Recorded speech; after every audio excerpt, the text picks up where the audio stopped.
আমরা আজকে দিনাজপুর মানেই হচ্ছে এই অঞ্চলের কৃষি প্রধান একটি এলাকা। কারণ আপনারা জানেন যে দিনাজপুর সহ এই অঞ্চলের কার্তিক মাসের শেষে বাংলার অগ্রহায়ণ মাসেই ধান কাটা শুরু হয়ে যায়। তারই ধারাবাহিকতায় দিনাজপুরের প্রতিটি অঞ্চলেই কিন্তু আমন যে ধানটি সেটি কাটা শুরু হয়েছে। এখন আমরা আসছি এই জমিতে গত ১ সপ্তাহ আগে এই ধানটি কেটেছেন। এই জমির যিনি মালিক তিনি হচ্ছেন মনোজ দা। তিনি এই জমিতে ধান কেটে এই জমিতেই কিন্তু আজকে এখন স্থানীয় ভাষায় এটা কি বলে হয় ধানের আঁটি বাছ বে আ বাছতেছেন এবং এখানে কৃষি শ্রমিকেরা রয়েছেন। বিশেষ করে নারী পুরুষের সমন্বয়েই কিন্তু আ শ্রমিকেরা এই কৃষি কাজগুলা করে থাকেন। তারা বলছেন যে যেহেতু এখন অগ্রহায়ণ মাস, কৃষি শ্রমিকদের এই অঞ্চলে অনেকটাই সংকট থাকার কারণে নারী শ্রমিকেরাও কিন্তু কৃষিকাজের সাথে অনেকটাই জড়িত হয়ে পড়েন। আ তারা বলছেন যে যেহেতু আ এই অঞ্চলের মানুষেরা অনেকটাই দরিদ্র পীড়িত, তাই তারা তাদের জীবন জীবিকার প্রয়োজনে কৃষিকাজটিকে তারা বেছে নিচ্ছেন। আমরা এই জমিনের যিনি মালিক মনোজ দা তিনি নিজেই শ্রমিকদের সাথে কাজ করছেন। তিনি আমাদেরকে তার সাথে একটু সরাসরি কথা বলার চেষ্টা করব। দাদা কেমন আছেন? আমি ভালো আছি। তো দাদা আমরা দেখলাম যে আপনি নিজেও কাজ করছেন। আসলে করতেই এই তো হয়। এই জমিটা কতদিন আগে কেটছেন, কি ধান রোপণ করেছেন একটু এটা আমাদেরকে সুমন স্বর্ণ ৭ দিন আগে কাটিছি, আজকে বান্ধিছি বাড়ি নেওয়ার জন্য। নিয়ে হয়তো কালকেই মারবো নাহলে পরশুদিন মারবো। এই জমিতে আপনি কি করবেন? এর পরের বার আমি আলু লাগাবো। এটা কি আগাম জাতের আলু নাকি?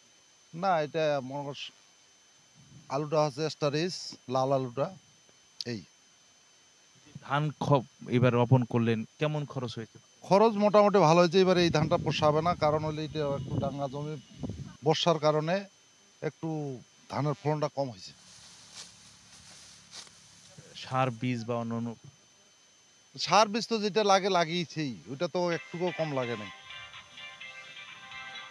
ওটা কমতে কিছুই নেই।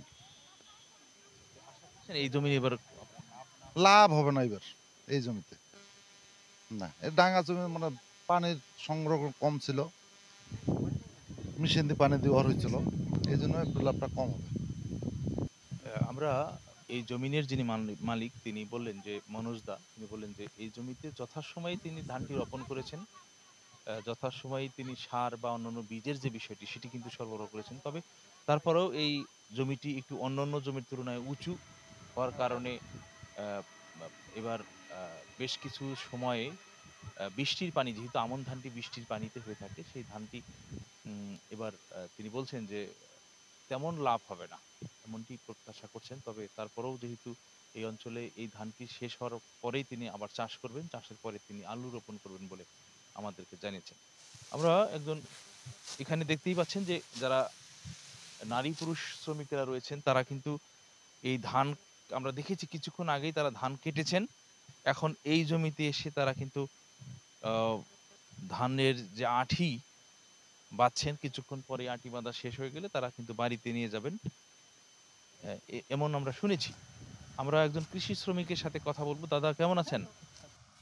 একটা মানুষ আমরা মানে বর্তমানে এখন ৪ জন মিলে ধান কাটতেছি। আজকে আসছি একজনকার সমস্যা, এই জন্য ৩ জন আসছি।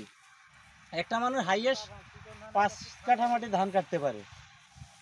আর আর মোটা ধান তো একটু মানে ধানটা কাটতে কষ্ট লাগে। এইগুলো ধান আঁটি বেশি পড়ে, চিকন ধান হইলে একটু বেশি কাটা যায়। বলতে গেলে মনে করেন যে আগে যে জিনিসপত্রর দাম ছিল আর এখনকার দাম যদিও ৫০০ টাকার দিন আসে, তবুও মানে প্রায় পোষায় না আমাদের।